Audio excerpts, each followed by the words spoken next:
Students, आप सोच रहे होंगे कि आज मेरे हाथ में ये चीजें किस लिए हैं। असल में आज हम पढ़ने जा रहे हैं डिफॉर्मेशन के बारे में। आप लोग जानते हैं डेली लाइफ में हम जब फोर्सेस अप्लाई करते हैं तो जिन ऑब्जेक्ट्स पर फोर्सेस अप्लाई करते हैं तो उनके अंदर बहुत सी चेंजेस आती हैं। आप लोगों ने देखा होगा कि जब आप एक रबर बैंड को फोर्स लगाकर स्ट्रेच करते हैं उसकी लेंथ चेंज होना शुरू हो जाती है। आप ये भी जानते हैं कि कुछ चीजों पर आप इस तरह से फोर्स लगाते हैं कि वो बेंड होना शुरू हो जाती हैं। ये भी एक चेंज ही है जो इसमें आ रही है। इसी तरह से कभी कभार यूं होता है कि आप किसी चीज पर इस तरह से फोर्स लगाते हैं कि उसका वॉल्यूम चेंज होना शुरू हो जाता है, जैसे कि आप लोग देख रहे हैं। ये सारी जो तब्दीलियां आ रही हैं, फिजिक्स इनको कहती है डिफॉर्मेशन। और ना सिर्फ डिफॉर्मेशन बल्कि वो एक वर्ड ऐड करेगी साथ, मैकेनिकल डिफॉर्मेशन। यानी आप उसकी शेप वगैरह तब्दील तो कर रहे हैं लेकिन मैकेनिकली यानी फोर्स अप्लाई करके। आपको मालूम है शेप तब्दील करने के और भी तरीके हैं। आप हीट अप्लाई करके, गर्म करके भी तो चीजों की शेप चेंज कर सकते हैं ना। लेकिन आज हम थर्मल डिफॉर्मेशन नहीं पढ़ेंगे बल्कि आज हम मैकेनिकल डिफॉर्मेशन पढ़ेंगे, यानी फोर्स अप्लाई करके शेप चेंज करेंगे। इससे पहले कि मैं आज का लेक्चर स्टार्ट करूं, एक चीज मैं आपको पहले बता दूं और वो जबानी आप लोग नोट कर लें, और वो है elasticity. What is elasticity? Actually मैं आपको शो कर चुका हूं इलास्टिसिटी। जब मैंने इस रबर बैंड पर फोर्स अप्लाई की तो मैंने इसकी लेंथ चेंज की, लेकिन जब मैं फोर्स रिमूव करूंगा तो क्या होगा? ये अपनी ओरिजिनल शेप में वापस आ जाएगी। मैंने इस रूलर पर फोर्स अप्लाई करके इसको बेंड किया, लेकिन जब मैं फोर्स रिमूव कर दूंगा तो ये वापस ओरिजिनल शेप में आ जाएगा। मैंने इस पर फोर्स अप्लाई करके इसका वॉल्यूम चेंज किया, लेकिन जब मैं ये फोर्स जो मेरे हाथों से लग रही है इसको रिमूव कर दूंगा तो ये अपनी असल शेप में वापस आ जाएगा। ये जो प्रॉपर्टी है अपनी ओरिजिनल शेप रीगेन करने की, वापस अपनी ओरिजिनल शेप में जाने की, इस प्रॉपर्टी को कहते हैं इलास्टिसिटी। तो ये तीनों मटेरियल्स जो हैं वो इलास्टिसिटी को ओबे कर रहे थे। ये मुमकिन है कि किसी मटेरियल पर मैं इतनी फोर्स लगा दूं कि वो फोर्स एक हद से ज्यादा बढ़ जाए और फिर जब मैं फोर्स रिमूव कर भी दूं तो बॉडी अपनी ओरिजिनल शेप में वापस ना जाए।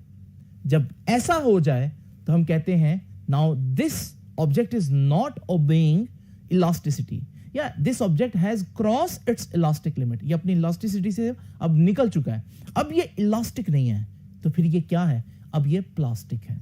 तो इलास्टिसिटी क्या है? अपनी ओरिजिनल शेप वापस रीगेन करने की एबिलिटी। जबकि प्लास्टिसिटी क्या है? अपनी ओरिजिनल शेप रीगेन ना करने की एबिलिटी, या परमानेंट डिफॉर्मेशन जब हो जाए तो हम कहते हैं कि ये तो अब प्लास्टिसिटी में दाखिल हो गया। तो स्टूडेंट्स, ये तो थी हमारे पास थोड़ी सी डिफॉर्मेशन, लेकिन अब हम इसको प्रॉपर स्टार्ट करते हैं। तो आइए लेक्चर का आगाज करते हैं।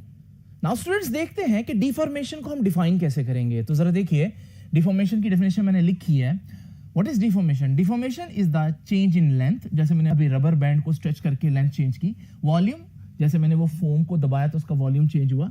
और shape, when a body is subjected to some external force, जब हम किसी बॉडी पर एक्सटर्नल फोर्स अप्लाई करें, उसकी लेंथ चेंज हो जाए, उसका वॉल्यूम चेंज हो जाए, उसकी शेप चेंज हो जाए, तो हम कहेंगे ये डिफॉर्मेशन है। और फिर मैं बता दूं दोबारा, कौन सी डिफॉर्मेशन है? ये मैकेनिकल डिफॉर्मेशन है, क्योंकि फोर्स अप्लाई करके आप ऐसा कर रहे हैं। अगर आप टेम्परेचर बढ़ाकर ऐसा करेंगे, हीट देकर ऐसा करेंगे, तो फिर वो मैकेनिकल डिफॉर्मेशन नहीं होगी, डिफॉर्मेशन होगी, लेकिन उसे हम थर्मल डिफॉर्मेशन कहेंगे।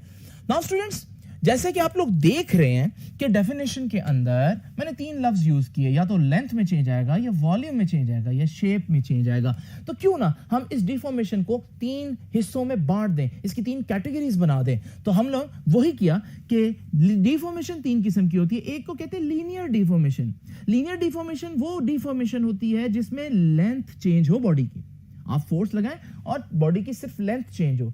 जैसे कि आप लोगों को मैंने अभी रबर बैंड की एग्जांपल दी। जब मैंने रबर बैंड को स्ट्रेच किया तो उसकी सिर्फ लेंथ चेंज हुई है।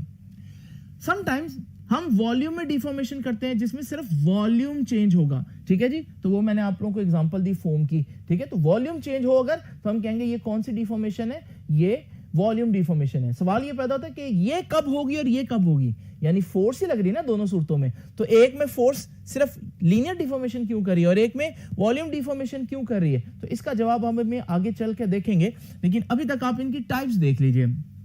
शियर डिफॉर्मेशन क्या होती है? शियर डिफॉर्मेशन होती है जब बॉडी की शेप चेंज हो जाए, ठीक है ना। तो ये हमारे पास 3 टाइप्स की डिफॉर्मेशन है। लेकिन डिफॉर्मेशन कब होगी? जैसे कि मैंने बताया, जब हम क्या करें, बॉडी पर एक्सटर्नल फोर्स अप्लाई करें। अब मैं आपके साथ बहुत इंपॉर्टेंट चीज डिस्कस करने जा रहा हूं अबाउट फोर्स। जरा इस एग्जांपल को देखिए। आपके पास एक हैमर है और आप इस हैमर से 10 न्यूटन की फोर्स से इस हैमर को वॉल पर हिट करते हैं।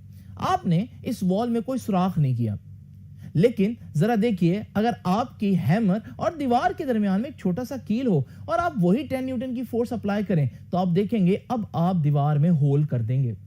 यानी फर्स्ट केस में फोर्स आपकी 10 न्यूटन थी, लेकिन आप दीवार में होल नहीं कर पाए थे, जो कंक्रीट है उसको तोड़ नहीं पाए थे।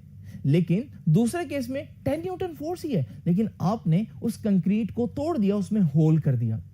यानी आपने देखा कि कभी कभार 10 न्यूटन फोर्स इतनी डैमेजिंग नहीं होती जैसे पहले वाले केस में, लेकिन कभी कभार वही 10 न्यूटन फोर्स किसी मटेरियल को तोड़ भी सकती है, उसमें होल भी प्रोड्यूस कर सकती है, जैसे कि दूसरे वाले केस में।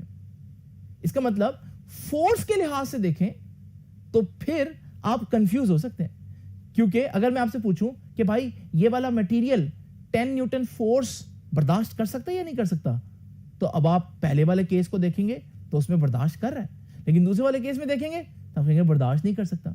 इसलिए हम फोर्स से जान छुड़ाएंगे इस चैप्टर में।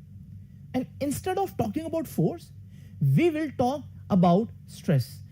जी हाँ, हमारे पास एक नई क्वांटिटी होगी, हम एक नई क्वांटिटी बना रहे हैं। अगर आप दोनों एग्जांपल्स में देखें, दोनों एग्जांपल में फर्क क्या है? फोर्स तो सेम है, लेकिन आप देख रहे हैं आपकी जो 10 न्यूटन फोर्स है वो, क्योंकि आपका हैमर जो है वो ज्यादा बड़ा है, तो आप देख रहे हैं कि आपकी 10 न्यूटन फोर्स इतने एरिया पर एक्ट कर रही है। लेकिन जब आप उसके दरमियान कील रख देते हैं तो आपको मालूम है आपकी 10 न्यूटन फोर्स ही है, लेकिन वो इस कील के इतने से एरिया पर सारी इकट्ठी होगी 10 न्यूटन फोर्स, और ये वजह है कि अब वो मटेरियल में होल प्रोड्यूस कर रही है।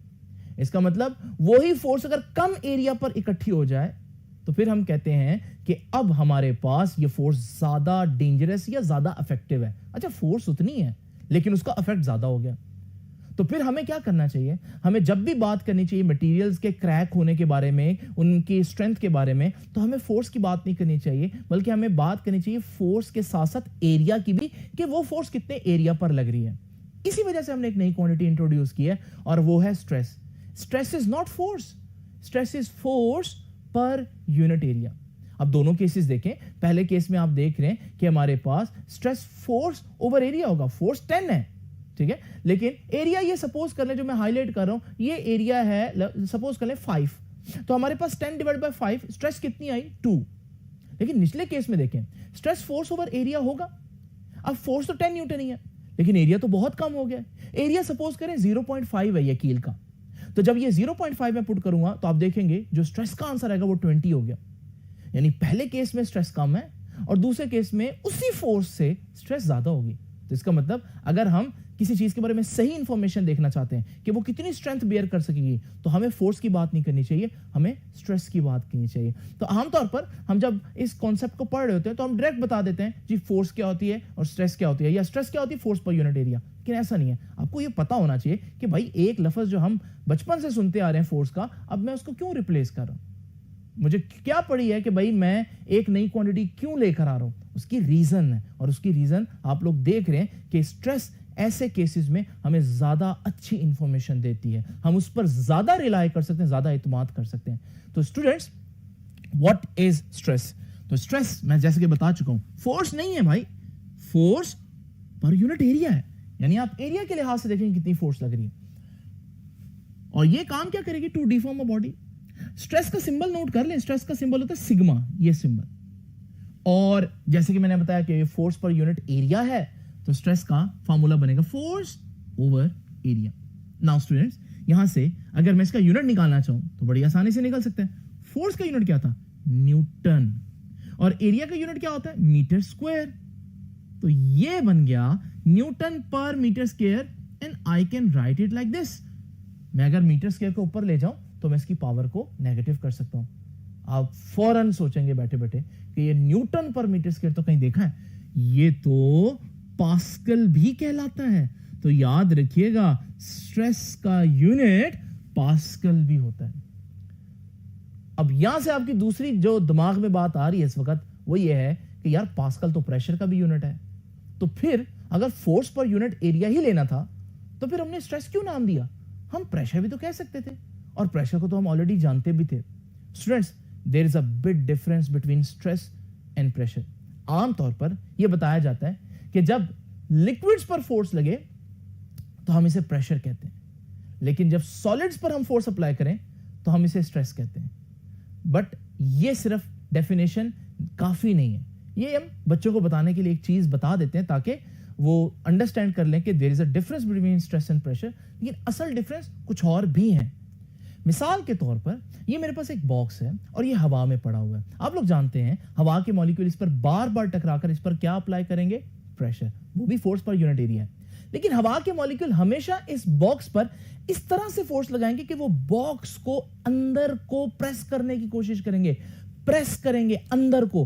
प्रेस से ही वर्ड निकला प्रेशर, यानी जो प्रेशर होता है वो हमेशा चीजों को कंप्रेस करने की कोशिश कर रहा होता है, उनका वॉल्यूम कम करने की कोशिश कर रहा होता है, कमी ला रहा होता है। लेकिन अगर यही बॉक्स हो और इस बॉक्स पर आप फोर्स अप्लाई करें कुछ इस तरह से, तो आप इसका वॉल्यूम बढ़ा भी सकते हैं। अब ये जो फोर्स लगी है ना, इसको आप प्रेशर नहीं कहेंगे, इसको आप स्ट्रेस कहेंगे। यानी pressure is always compressive in nature. Compressive का मतलब वो हमेशा चीजों की लेंथ, वॉल्यूम वगैरह कम करने की कोशिश करता है, जबकि स्ट्रेस जो है वो कम भी कर सकता है और ज्यादा भी कर सकता है। ये भी एक फर्क है। अच्छा, दूसरा फर्क देखें, वही पहला वाला केस। आप देख रहे हैं कि वो जो गैस के मॉलिक्यूल्स हैं वो इस तरह से फोर्स अप्लाई कर रहे हैं। ये फोर्स मैंने जो आपके पास बनाई है, मजे की बात है, ये हर सरफेस पर 90 डिग्री नहीं बन रही। यानी प्रेशर जब अप्लाई होता है तो वो हमेशा नॉर्मल टू द सरफेस यानी कि 90 डिग्री पर अप्लाई होता है। लेकिन जरा यहां पर देखें, अगर मैं इस बॉक्स पर कुछ इस तरह से फोर्स लगाऊं तो क्या ये फोर्स इस सरफेस के नॉर्मल है? नहीं, ये तो नॉर्मल नहीं है, ये तो पैरेलल है या टेंजेंशियल फोर्स है। तो इसका मतलब हम ये भी कह सकते हैं कि जो हमारे पास प्रेशर होता है वो हमेशा नॉर्मल होता है, जबकि जो स्ट्रेस होती है वो नॉर्मल भी हो सकती है और इट कैन बी टेंजेंशियल या पैरेलल टू द सरफेस। तो बहुत फर्क है, सिर्फ सॉलिड और लिक्विड की बात नहीं है, बल्कि ये नेचर में डिफरेंट है। ठीक है ना? तो ये चंद एक फर्क है, आपकी बुक ने डिस्कस नहीं किया। आप चाहें तो इनको कहीं भी ना लिखें, सिर्फ जहन में आप लोग बिठा लें ताकि आपको आइडिया हो कि भाई स्ट्रेस और प्रेशर एक चीज नहीं होती। अच्छा चलें, ये तो हो गया, काफी हम लोगों ने डिस्कस कर लिया स्ट्रेस के बारे में। अब आपको मालूम है, जब मैं आपसे पूछूंगा कि डिफॉर्मेशन क्यों होती है, अब आप नहीं कहेंगे कि फोर्स की वजह से होती है, राइट? अब आप कहेंगे स्ट्रेस की वजह से होती है। स्ट्रेस के पीछे रीजन फोर्स ही है, लेकिन आपको मालूम है कि stress is a good word, उसको हम यूज करेंगे। डिफॉर्मेशन कितनी किस्म की थी? 3 किस्म की। तो फिर ये 3 किस्म की क्यों है? क्योंकि स्ट्रेस 3 किस्म की होती है। वो जो स्ट्रेस आप अप्लाई करते हैं वो 3 किस्म की होती है। तो अब जरा देखते हैं वो 3 किस्में कौन सी हैं। इमेजिन करें मेरे पास एक रॉड है और इस रॉड के ये एंड्स आप देख रहे हैं जो मैं हाईलाइट कर रहा हूं। मैं इन एंड्स पर कुछ फोर्स लगाता हूं इस तरह से, तो आप देखेंगे ये फोर्स लगने पर इस रॉड की लेंथ बढ़ गई, राइट? तो जब मैं लेंथ इसकी बढ़ा दी है तो ये जो मेरा फोर्स पर यूनिट एरिया लगा है ना, ये वो स्ट्रेस है तो स्ट्रेस क्योंकि फोर्स पर यूनिट एरिया कैलकुलेट कर रहा हूं, लेकिन ये वो स्ट्रेस है जो लेंथ को चेंज करने की वजह बन रही है। तो इसका मतलब इस स्ट्रेस को मैं कहूंगा ये लॉन्गिट्यूडिनल या लीनियर स्ट्रेस है। तो what is a linear stress? A stress या अ फोर्स पर unit area which changes the length of the body, जो बॉडी की लेंथ को चेंज कर दे। तो फोर्स पर unit area that produce change in length, तो वो फोर्स पर यूनिट एरिया जो लेंथ को चेंज कर दे उसे हम लॉन्गिट्यूडनल या लीनियर स्ट्रेस भी कह देते समटाइम। मजे की बात यह, आपकी बुक ने ये दोनों वर्ड्स यूज नहीं किए, और आपकी बुक ने इसके लिए क्या वर्ड यूज किया सुन लीजिए, वो है टेंसाइल स्ट्रेस। ठीक है, यानी अगर आप अपनी बुक का ये पेज देखें तो इसमें जहां स्ट्रेस की डिस्कशन चल रही है तो वो कहते हैं कि जहां चेंज इन लेंथ आता है उसे हम टेंसाइल स्ट्रेस कहते हैं। तो कंफ्यूजन हो गई ना, लेकिन मैं इस कंफ्यूजन को भी आपके सामने हल करूंगा। लेकिन अभी आप इसको याद रखें कि ये लॉन्गिट्यूडनल या लीनियर स्ट्रेस है। लीनियर का क्या मतलब होता है? एक डायरेक्शन में। तो अगर आप देखें हमारे पास जो चेंज आया वो एक्चुअली एक ही डायरेक्शन में आया। तो स्टूडेंट्स इसको अच्छी तरह से नोट कर लीजिए। अब यहां पर याद रखिएगा हमारे पास स्ट्रेस का जो फॉर्मूला है वो तो मैं आपको पहले बता चुका हूं, फोर्स पर यूनिट एरिया होता है। तो लीनियर स्ट्रेस भी हो है तो फोर्स पर यूनिट एरिया, तो फॉर्मूला F/A ही होगा। ठीक हो गया? अच्छा, अब जरा देखिए, आपने जो पहली वाली एग्जांपल देखी उसमें मैं 2 डायरेक्शन से फोर्स लगा रहा हूं, यहां से और यहां से कोई फोर्स नहीं लगा रहा, जिस वजह से सिर्फ लेंथ में चेंज आ रही है। तो मेरी स्ट्रेस लीनियर थी, लॉन्गिट्यूडनल थी। लेकिन जरा इमेजिन करें कि अगर मेरे पास एक बॉक्स हो और मैं इस बॉक्स पर तीनों डायरेक्शन से फोर्स लगाऊं, तो इस सूरत में जब आप इस पर 3 डायमेंशंस में फोर्स लगाएंगे तो फिर आप इसका वॉल्यूम चेंज कर देंगे। जब आप इसका वॉल्यूम चेंज करेंगे तो फिर ये वो स्ट्रेस है स्ट्रेस ही, फोर्स पर यूनिट एरिया है, लेकिन वो स्ट्रेस जो किस चीज की वजह बन रही है, वॉल्यूम चेंज होने की। तो हम कहेंगे कि ये वॉल्यूमेट्रिक स्ट्रेस है, ये वॉल्यूम स्ट्रेस है।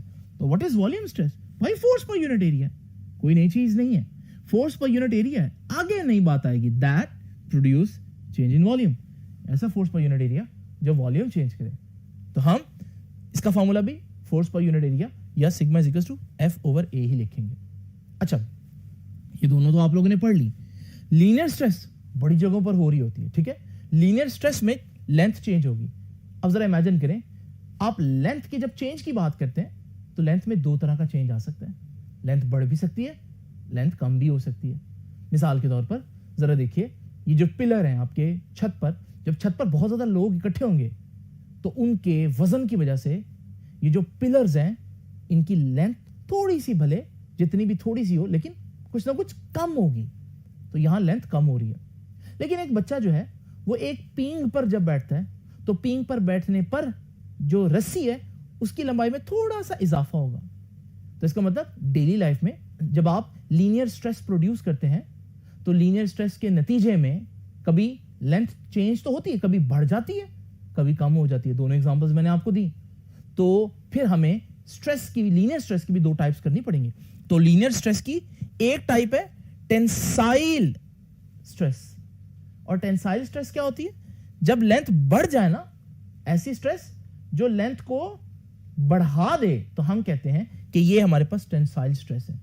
यानी कि जो दूसरा केस मैंने आपको बताया, जहां पर हमारे पास एक शख्स जो है वो एक स्विंग पर बैठता है, तो उस सूरत में आप देख रहे हैं कि वो जो हमारे पास स्ट्रेस अप्लाई हो रही है वो लेंथ बढ़ने का बाइस बन रही है, तो ये एक टेंसाइल स्ट्रेस होगा।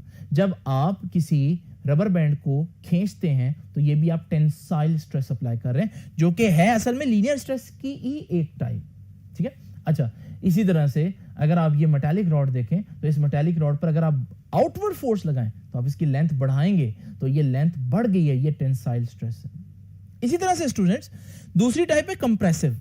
कंप्रेसिव में आप लेंथ कम करेंगे। तो वही मेटालिक रॉड देखें तो उस पर अगर मैं इनवर्ड फोर्स लगाऊं, फोर्स अभी भी एक लाइन में है लीनियर स्ट्रेस, ठीक है ना, है लीनियर स्ट्रेस, लेकिन लीनियर होने के साथ साथ अब इनवर्ड है तो लेंथ कम होगी।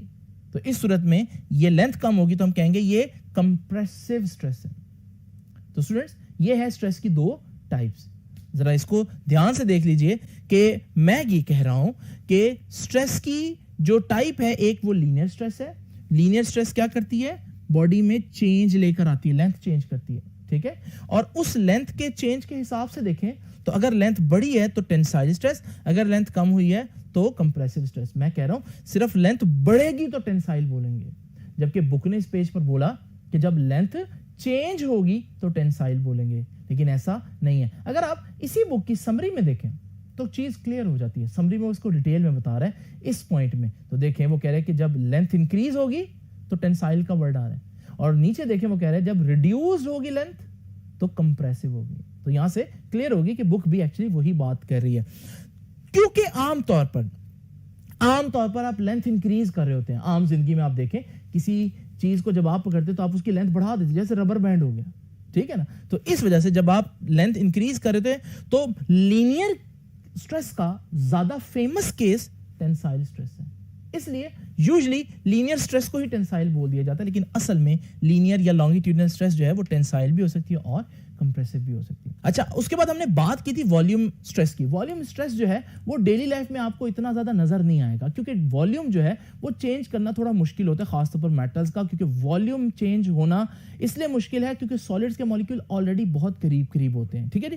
लेकिन वॉल्यूम स्ट्रेस की एग्जांपल आप यूं देख लें, जैसे आप एक कैन को जब क्रश करते हैं तो आप उसका वॉल्यूम चेंज करते हैं, ठीक है। Not a perfect example, but आप थोड़ा सा सोच सकते हैं कि डेली लाइफ में आप वॉल्यूम्स भी चेंज कर रहे होते हैं।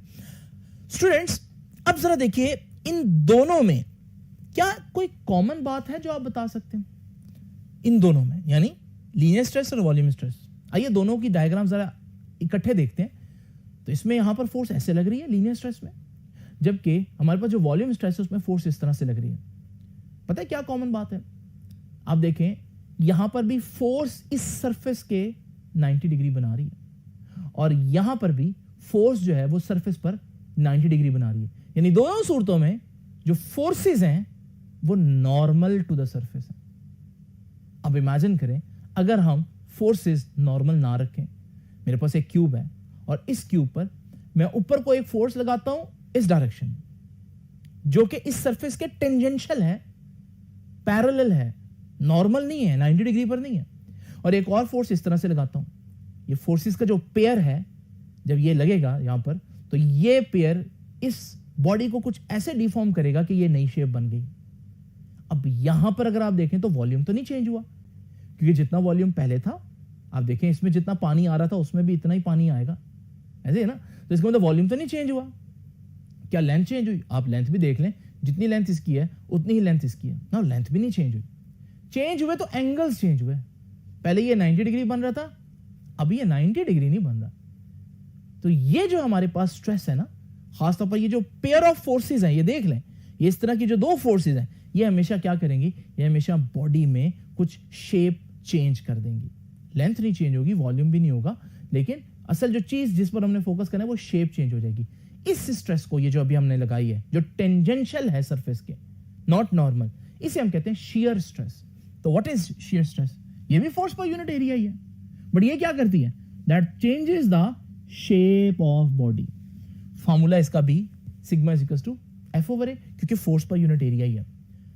दोबारा देख लें, इस क्यूब में ये फोर्सेस का पेयर देख लें, ये पेयर आपको बड़ी जगहों पर नजर आएगा और आप समझ जाएंगे कि यार यहां तो शियर स्ट्रेस लग रहा है।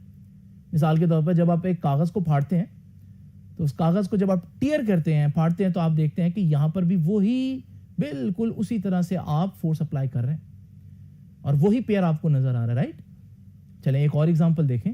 जब आप कैंची से किसी कागज को काटते हैं तो जरा देखिए यहां पर भी वही पेयर है, ये भी आप शियर स्ट्रेस अप्लाई कर रहे हैं इसके ऊपर, तो आपको अक्सर जगहों पर शियर स्ट्रेस नजर आएगी। इवन जब आप सर्दियों में अपने हाथ गर्म कर रहे होते हैं इस तरह से, तो अगर आप गौर करें तो आप क्या कर रहे हैं, आप अपनी एक सरफेस पर दूसरी सरफेस पर टेंजेंशियल फोर्स अप्लाई कर रहे हैं, ये शियर स्ट्रेस ही है।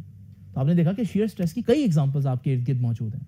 नाउ स्टूडेंट्स, आपने एक बात नोट की, लीनियर स्ट्रेस हो या वॉल्यूम स्ट्रेस हो या शियर स्ट्रेस हो, ऑल हैव सेम फॉर्मूला, तो फिर definitely all will have same unit.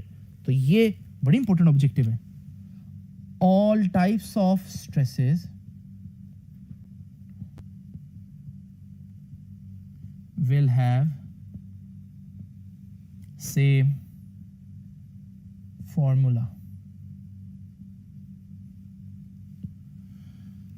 तो बच्चों ये तो हो गया कि सारे स्ट्रेसेस का फार्मूला सेम है, क्योंकि F ओवर A ही होता है। इसके अलावा भी स्ट्रेसेस होती हैं, अभी वो आपकी बुक का पार्ट नहीं है, मिसाल दे देता हूं। एक मिसाल के तौर पर ये हमारे पास एक रॉड है और आप इस रॉड को दोनों तरफ से पकड़ते हैं और दोनों तरफ पर ऑपोजिट डायरेक्शन में टॉर्क अप्लाई करते हैं, फोर्स नहीं टॉर्क्स। जब टॉर्क अप्लाई करेंगे तो आप देखेंगे ये ट्विस्ट हो जाएगा। तो ये भी एक स्ट्रेस ही है जो आपने बॉडी को ट्विस्ट करने के लिए इस्तेमाल किया, इसे कहते हैं टोरिजनल स्ट्रेस। स्टूडेंट्स, स्ट्रेस के लिए इतना ही काफी है, लेकिन एक चीज मैं अब आपको बताने लगा हूं which is very very important, और ये आप लोगों को बहुत ज्यादा कंफ्यूज भी कर सकती है, तो ध्यान से सुनना आप लोगों ने। जब मैं स्ट्रेस की बात करता हूं ना, तो मेरे जहन में दो स्ट्रेसेस होती हैं। आपको तो सिर्फ एक स्ट्रेस नजर आ रही है और दूसरी स्ट्रेस हम आमतौर पर इग्नोर ही कर देते हैं, लेकिन असल सारा कॉन्सेप्ट कल के लेक्चर का आना ही वहीं से। तो जरा मेरी बात तवज्जो से सुनिएगा। देखिए, आपने इस रॉड पर फोर्स लगाई, ये जो फोर्स पर यूनिट एरिया आप लगा रहे हैं इधर को, आप इसे स्ट्रेस बोलते हैं ना, मैं इसे कहता हूं ये एक्सटर्नल स्ट्रेस है। ये वो स्ट्रेस है जो आपको नजर आ रही है, लेकिन क्या आपकी इस फोर्स से मेटल का रॉड बाहर को लेंथ चेंज करेगा? तो आप कहेंगे नहीं सर। तो सवाल पैदा तो फिर क्यों नहीं कर रहा? तो अगर आप एटॉमिक स्केल पर जाकर देखें तो आपको पता चलेगा कि इस रॉड के अंदर जो एटम्स हैं वो आपस में इस तरह से जुड़े हुए हैं कि जब आप फोर्स बाहर को लगाते हैं तो वो सारे एटम्स वापस जाने के लिए अंदर को फोर्स लगाते हैं, आपकी डिफॉर्मेशन को रोकने की कोशिश करते हैं। ये जो सारे एटम्स जो फोर्स लगा रहे हैं इनवर्ड, अगर मैं ये सारी फोर्स इकट्ठी करूं तो मैं इसको एक वेक्टर से रिप्रेजेंट कर सकता हूं अंदर को, यानी मटेरियल के अंदर आपके अगेंस्ट भी एक फोर्स पैदा हो गई है। बच्चों, इस फोर्स को हम इंटरनल स्ट्रेस कहते हैं जब इसको भी फोर्स पर यूनिट एरिया कैलकुलेट करेंगे। So basically there are two types of stress, external stress and internal stress. आप कम फोर्स लगाएंगे ना तो अंदर एटम्स भी कम जिद करेंगे आपके अगेंस्ट, तो अंदर वाली स्ट्रेस भी कम होगी। अगर आप ज्यादा फोर्स लगाएंगे तो फिर एटम्स भी अपनी ओरिजिनल शेप गेन करने के लिए ज्यादा फोर्स लगाएंगे, तो आप देखेंगे इंटरनल स्ट्रेस भी बढ़ जाएगी। यानी कि जितनी एक्सटर्नल स्ट्रेस आप अप्लाई करते हैं उतनी ही इंटरनल स्ट्रेस अप्लाई हो जाती है। यानी अगर मैं मैग्नीट्यूड वाइज देखूं तो अगर आप बॉडी को तोड़ नहीं देते, बहुत ज्यादा नहीं मूव कर देते, तो फिर इंटरनल और एक्सटर्नल स्ट्रेस बराबर होंगी। अब मसला यह है कि जो अंदर एटम्स की स्ट्रेस है उसको तो मैं मेजर नहीं कर सकता, क्योंकि मैं एटम्स को तो नहीं जाकर देख सकता, लेकिन मुझे मालूम है कि इंटरनल और एक्सटर्नल आपस में बराबर है। तो अगर मैं बाहर से 20 पास्कल्स की स्ट्रेस लगा रहा हूं तो फिर मुझे यहीं से पता चल जाएगा कि अंदर एटम्स भी कुल मिलाकर 20 पास्कल की फोर्स या स्ट्रेस लगा रहे होंगे, और हमारे पास एक्सटर्नल स्ट्रेस लगाकर मैं मटेरियल के अंदर की स्ट्रेस जांच लूंगा। तो स्टूडेंट्स याद रखिएगा कि हमारे पास स्ट्रेस जो है वो दो किस्म की होती है। ये कॉन्सेप्ट आगे चलकर यूज होने वाला है इसलिए बता रहा हूं। और याद रखिएगा ये जो अंदर वाली स्ट्रेस है, जो एटम की स्ट्रेस है, जो मटेरियल की स्ट्रेस है, वापस जाने की जो एबिलिटी है मटेरियल की, जो फोर्स पर यूनिट एरिया वो लगा रहा है वापस जाने के लिए, इसको हम रीस्टोरिंग स्ट्रेस भी कह सकते हैं, क्योंकि इस स्ट्रेस के जरिए वो क्या करने की कोशिश कर रहा है, अपनी शेप को रीस्टोर कर रहा है। रीस्टोर का मतलब ओरिजिनल शेप वापस लेकर आ रहा है। तो स्टूडेंट्स उम्मीद है ये बात आपको समझ में आई होगी। आप चलते हैं नेक्स्ट बोर्ड पर और देखते हैं एक नया कॉन्सेप्ट और उसको समझते हैं। और ये जो बात मैंने भी आपको समझाई इसको भूलिएगा नहीं, ये वहां पर यूज होने वाली है। तो चलते हैं जी नेक्स्ट बोर्ड पर। स्टूडेंट्स अब आप लोगों को ये तो पता चल गया कि जब हम स्ट्रेस अप्लाई करते हैं तो स्ट्रेस अप्लाई करने से बॉडी डीफॉर्म हो जाती है, उसकी लेंथ चेंज हो गई, या वॉल्यूम भी हो सकता है, शेप भी हो सकती है। अब यहां पर ये डीफॉर्मेशन हो तो गई है, लेकिन अब ये सवाल पैदा होता है कि कितनी हुई है। भाई डीफॉर्मेशन को मेजर भी तो करना है ना। अब डीफॉर्मेशन को मेजर कैसे करें? डीफॉर्मेशन को मेजर करने के लिए हमारे पास एक क्वांटिटी है जो अब मैं आपको बताने लगा हूं, and that is strain. Strain is used to measure the deformation produced by any stress. तो strain जो है it's a quantity which can measure deformation when stress is applied. अच्छा, अब deformation measure करने के कई तरीके हैं। कुछ लोग सिर्फ देखते हैं कि कितनी लेंथ चेंज हुई है। स्ट्रेन में ऐसा नहीं करते हम, कुछ रीजंस की बिना पर जो कि आप लोगों को नहीं मालूम, आपके बुक के स्कोप से बाहर है। हम सिर्फ लेंथ में या किसी भी चीज में चेंज नहीं देखते, बल्कि हम देखते हैं चेंज डिवाइडेड बाय ओरिजिनल। ठीक है, इसका बड़ा फायदा होता है। मिसाल के तौर पर मैं आपसे पूछता हूं कि यार मैं अब पतला हो गया, मोटा हो गया, आप कहेंगे कि सर हम तो नहीं बता सकते, हालांकि अब चेंज है मेरे अंदर, आप नहीं मेजर कर सकते। क्यों? क्योंकि ओरिजिनल होगा तो आप देखकर बताएंगे ना। तो ओरिजिनल के लिहाज से जब चीजें देखें तो फिर चेंज मेजर करना आसान हो जाता है ना। तो इसी तरह से आप इसकी एग्जांपल यूं समझ लें कि जब आपने स्ट्रेन मेजर करना है तो आप जो भी चेंज आया है और जो ओरिजिनल था उनको डिवाइड करके मेजर करेंगे। जब हम चेंज को ओरिजिनल से डिवाइड करते हैं ना, तो फिजिक्स में और मैथमेटिक्स में इसका एक नाम है। ये सिंपल चेंज नहीं है, क्योंकि आप चेंज को ओरिजिनल से डिवाइड कर रहे हो, तो इसे हम फ्रैक्शनल चेंज कहते हैं। इसे हम फ्रैक्शनल चेंज कहते हैं। तो स्टूडेंट्स इसमें खास बात यह होगी कि ऊपर चेंज है, नीचे ओरिजिनल है। सपोज करो ऊपर लेंथ में चेंज है तो मीटर यूनिट आएगा, नीचे ओरिजिनल लेंथ आ जाएगी, होगी तो उसका भी यूनिट मीटर, और हमारे पास मीटर मीटर से कैंसिल हो जाएगा, तो strain will have no unit. तो इफ समवन आस्क यू कि एक क्वांटिटी बताएं विच इज यूनिटलेस और डायमेंशनलेस, जिसका ना यूनिट हो ना डायमेंशन हो, परफेक्ट एग्जांपल उसकी स्ट्रेन है। तो स्ट्रेन बस एक नंबर होगा, यानी स्ट्रेस में मुझे कहना पड़ता था 2.4 पास्कल, स्ट्रेन में मैं कहूंगा 2.4 बस, उसके साथ एक नंबर ही होगा सिर्फ, उसका यूनिट नहीं होगा। अब जरा देखिए, हम लोगों ने पढ़ा कि स्ट्रेस और डिफॉर्मेशन 3 टाइप्स की हैं। तो जब डिफॉर्मेशन 3 टाइप्स की हैं, तो डिफॉर्मेशन को मेजर भी 3 तरीकों से किया जाएगा, तो स्ट्रेन की 3 टाइप्स बन जाएंगी। स्ट्रेन की एक टाइप है लीनियर स्ट्रेन, ये मैं आपको पहले बता चुका हूं। लीनियर स्ट्रेन जो है वो क्या बताएगा, वो बॉडी, क्योंकि बॉडी की लेंथ जब चेंज होगी तो वो बॉडी की लेंथ में जो डिफॉर्मेशन हुई है उसको मेजर करेगा। ठीक है, तो आपने स्ट्रेस अप्लाई की, पहले लेंथ थी L, ये ओरिजिनल लेंथ है, स्ट्रेस अप्लाई करने से लेंथ चेंज होगी, तो ये जो change in length over original length आएगी ना, उसे हम स्ट्रेन कहेंगे। स्ट्रेन का सिंबल देख लें, एप्सिलॉन इसे कहते हैं। क्या कहते हैं, ये मैंने यहां लिखा था, स्ट्रेन का सिंबल होता है एप्सिलॉन। सेकेंड ईयर में आप इस सिंबल को काफी दफा पढ़ेंगे, जैसे थीटा होता है, जैसे ईटा आप लोगों ने पढ़ा है। ठीक है, इसी तरह से ये भी हमारे पास एक सिंबल है। लो भाई, एप्सिलॉन जो है वो change in length over original length होता है। इसका यूनिट नहीं आएगा ना, क्यों, क्योंकि ऊपर भी मीटर आएगा नीचे भी मीटर आएगा, तो नो यूनिट। इसी तरह अगर वॉल्यूम में चेंज होगा, तो वॉल्यूम में जब चेंज होगा तो स्ट्रेन क्या होगी, change in volume over original volume. ठीक है, और इसका भी कोई यूनिट नहीं आएगा, क्योंकि change in volume metre cube over original volume metre cube, तो हमारे पास ये कैंसिल हो जाएगा एंड नो यूनिट। इसी तरह से अब जरा देखें शेयर स्ट्रेन। शेयर स्ट्रेन को जरा गौर से देखने, क्योंकि ये बातें हम काफी डिस्कस कर ली हैं। शेयर स्ट्रेन में थोड़ा सा बच्चों को इश्यू होता है, तो वही क्यूब जरा इमेजिन करें और वही फोर्स जो टेंजेंशियल है इस सरफेस के इमेजिन करें। ये फोर्स जब लगेगी तो हमारे पास ये क्यूब की जो शेप है ये चेंज हो जाएगी, ये एक पैरेलल ग्राम बन जाएगा।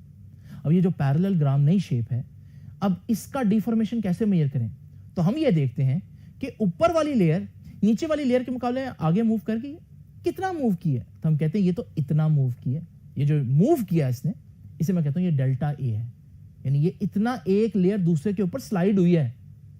तो जब ये एक लेयर दूसरे के ऊपर इतना स्लाइड हुई है, ये जो डेल्टा ए है इसको मैं मेजर कर लेता हूं, और जो उसकी ओरिजिनल हाइट थी वो मैं मेजर कर लेता हूं, और इन दोनों को डिवाइड करता हूं। डेल्टा ए ओवर ए, ये है हमारे पास स्ट्रेन।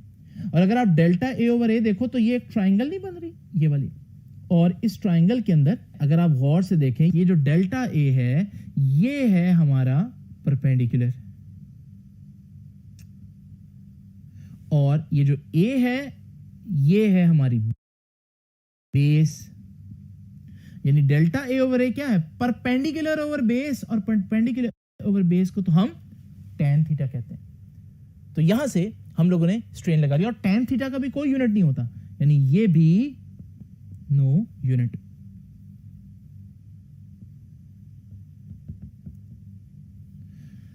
लो भी बच्चों, ये हमारे पास लीनियर स्ट्रेन, वॉल्यूम स्ट्रेन और शेयर स्ट्रेन तीनों के बारे में आ गया। अभी लीनियर स्ट्रेन को बुक फिर वही बात होगा, लीनियर स्ट्रेन को बुक क्या कहेगी, टेंसाइल स्ट्रेन। लेकिन असल में टेंसाइल स्ट्रेन इसकी एक टाइप होगी, अगर लेंथ बढ़े तो फिर हम टेंसाइल स्ट्रेन कहेंगे, अगर लेंथ कम हो तो हम कंप्रेसिव स्ट्रेन कहेंगे। लेंथ बढ़ेगी तो डेल्टा एल पॉजिटिव, लेंथ कम होगी तो डेल्टा एल नेगेटिव होगा। तो स्टूडेंट्स, यहां पर स्ट्रेन के बारे में सारी इंफॉर्मेशन मैंने आपको दे दी है। अब ये बात आप लोग याद रख लें कि all strains have different formula. सारे स्ट्रेस के फॉर्मूला सेम थे ना, फोर्स पर यूनिट एरिया था, लेकिन सारी स्ट्रेन के फॉर्मूला सेम नहीं होते। ये change in length over original length है, ये change in volume over original volume है, ये चेंज इन ए ओवर ए है। तो इसका मतलब स्ट्रेन्स के फॉर्मूला सेम नहीं होते, डिफरेंट होते हैं। अब स्टूडेंट्स, मैं लेक्चर खत्म करूंगा एक छोटे से सवाल से, और वो ये है कि इन दोनों स्टेटमेंट्स में कौन सी ठीक है, स्ट्रेस प्रोड्यूसेस स्ट्रेन या स्ट्रेन प्रोड्यूसेस स्ट्रेस। मेरे सामने जितने भी बच्चे बैठे ना, वो फौरन कहेंगे सर ऊपर वाली स्टेटमेंट ठीक है। क्यों? क्योंकि जरा इस रॉड को देखें, आपने इस रॉड पर स्ट्रेस अप्लाई की, तो स्ट्रेस अप्लाई करने की वजह से लेंथ चेंज होगी, तो चेंज इन लेंथ होगी, यानी स्ट्रेन प्रोड्यूस होगी, डिफॉर्मेशन आ गई। तो इसका मतलब स्ट्रेस स्ट्रेन को जन्म दे रहा है, स्ट्रेस प्रोड्यूसेस स्ट्रेन। तो ऊपर वाली स्टेटमेंट सही लगती है, और हम यूज भी यही करेंगे। लेकिन बहुत सी जगहों पर कुछ मसले हो जाते हैं। इसलिए मैं आपको एक बात बता दूं, ये दोनों स्टेटमेंट सही हैं, सिर्फ एक नहीं, दोनों सही हैं। आप कहेंगे दूसरी वाली तो यार अजीब है, स्ट्रेन स्ट्रेस कैसे प्रोड्यूस कर सकती है? तो आपको मैंने बताया था स्ट्रेस दो टाइप्स की होती है। एक वो स्ट्रेस होती है जो एटम्स वापस जाने के लिए फोर्स पर यूनिट एरिया लगा रहे होते हैं। अगर आप गौर करें, आपने स्ट्रेस लगाई, स्ट्रेस की वजह से स्ट्रेन प्रोड्यूस हो गई। तो इस पिक्चर के अंदर अगर आप देखें तो स्ट्रेस स्ट्रेन को प्रोड्यूस कर रहा है, स्ट्रेस प्रोड्यूसेस स्ट्रेन। लेकिन जरा गौर करें, हमारे पास अगर आप पिक्चर की दूसरी साइड देखें, स्ट्रेन प्रोड्यूस हो चुकी है, एटम्स की सूरत हाल देखें तो एटम्स या मटेरियल का जो अंदर है वो वापस जाना चाहता है। ये जो वापस जाना चाह रहा है, ये वापस जाने के लिए जो स्ट्रेस लगा रहा है, जिसे हम रीस्टोरिंग स्ट्रेस भी कह देते हैं। तो अगर इस पिक्चर को देखें तो आप कहेंगे कि भाई स्ट्रेन की वजह से, चेंज आने की वजह से मटेरियल में वापस जाने के लिए एक स्ट्रेस डेवलप होगी। यहां पर आप कहेंगे कि स्ट्रेन प्रोड्यूसेस स्ट्रेस। अगर कहीं आपकी बुक ये कह दे कि स्ट्रेन प्रोड्यूसेस स्ट्रेस, तो घबराना नहीं है। आपको पता होना चाहिए कि जब वो स्ट्रेन प्रोड्यूसेस स्ट्रेस कह रहा है तो कौन से स्ट्रेस की बात कर रहा है? वो मटेरियल की इंटरनल स्ट्रेस की बात कर रहा है, मटेरियल के वापस जाने की एबिलिटी की बात कर रहा है। और वो वाकई मटेरियल में वापस जाने के लिए जो स्ट्रेस प्रोड्यूस होती है वो स्ट्रेन की वजह से आती है, डिफॉर्मेशन की वजह से आती है। और मैं सिर्फ ऐसे नहीं बता रहा, बल्कि बुक ये कहेगी, जरा इस ग्राफ को देखें बुक पर। इस ग्राफ में आप क्लियरली देख रहे हैं कि वाई एक्सिस पर स्ट्रेस है और एक्स एक्सिस पर स्ट्रेन है। आप तो जानते हैं वाई एक्सिस पर कौन सा वेरिएबल होता है? डिपेंडेंट वेरिएबल होता है। और एक्स एक्सिस पर इंडिपेंडेंट वेरिएबल होता है। ये क्या बता रहा है? ये बता रहा है कि स्ट्रेस डिपेंड कर रही है स्ट्रेन पर, स्ट्रेस डिपेंड्स ऑन स्ट्रेन। आसान अल्फाज में stress is produced because of strain. और आसान कर देता हूं, स्ट्रेन प्रोड्यूसेस स्ट्रेस। तो स्ट्रेन प्रोड्यूस कर सकती है स्ट्रेस को। हाँ जी, ये कौन सी स्ट्रेस की बात हो रही है? ये मटेरियल के अंदर वापस जाने वाली स्ट्रेस की बात हो रही है। स्ट्रेन जब प्रोड्यूस होती है तो मटेरियल में वापस जाने के लिए स्ट्रेस डेवलप हो जाती है। तो यहां पर हम इस पिक्चर में ये कह सकते हैं कि stress is produced by strain या स्ट्रेन प्रोड्यूसेस स्ट्रेस। तो ये दोनों बातें आपको पता होनी चाहिए। तो बुक जहां पर जौन सी बात करेगी आपने उसको ऐसे ही लेना है, ठीक है, ताकि परेशान ना हो आप लोग। मैंने आपको ये बता दिया। अब कल हम पढ़ेंगे मॉड्यूलाई, मॉड्यूलाई ऑफ इलास्टिसिटी। ये क्या है, क्या इनका बेनिफिट है, क्या फायदा है, क्या एप्लीकेशन है, ये हम देखेंगे नेक्स्ट लेक्चर में। आपसे मुलाकात होगी अब इंशाल्लाह कल। अपना ख्याल रखिएगा। अल्लाह हाफिज।